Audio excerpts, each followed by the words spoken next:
So Mr. Thaksin is saying that your government, you are undemocratic, your government is illegal and unconstitutional. How do you respond to that? Well, it's not true, because the same constitution, the same process of electing prime minister in parliament returned two previous governments who happened to be his supporters. He didn't call them undemocratic then. And everything has gone according to the constitution, according to the law, and according to the normal parliamentary democratic process.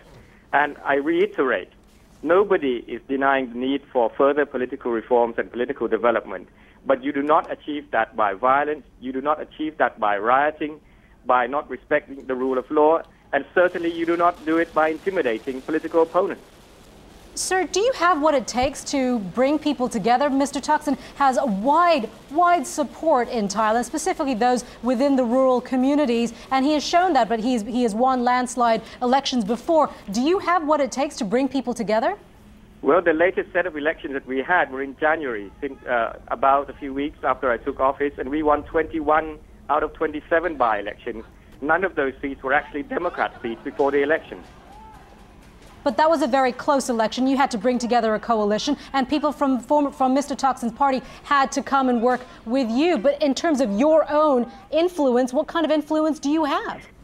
Well, in fact, in the previous elections, the popular vote, I lost by 100,000 votes out of 30 million. And we've come a long way. We have now proved that you can have a democratic and a clean government, a government that respects human rights, no extrajudicial killings, no unaccountable deaths, and no interference with the media and independent organizations.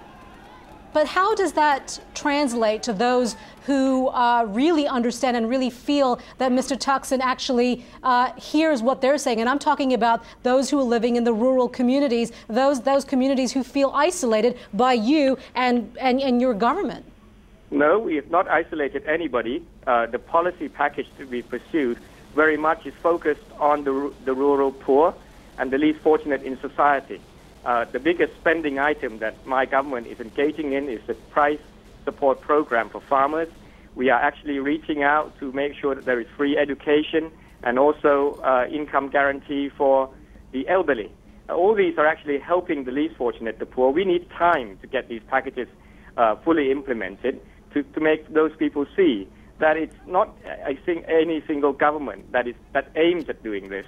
All democratically elected governments should be doing this, and any program that has been beneficial during the Thaksin administration, we continue. Sir, if you could clarify something for me, please. We are getting reports that the Education Ministry in Bangkok is on fire. Do you have any information on that? The fire has been put out. Okay, and how long do you think this current chaos can last? Do you have the military support? What I want to do is to restore law and order as soon as possible. We think that by this evening, we should be able to contain a lot of the activities so that the main focus will be the remaining protests around Government House. And we will try to ask them to disperse, and I will make sure that everybody is given justice.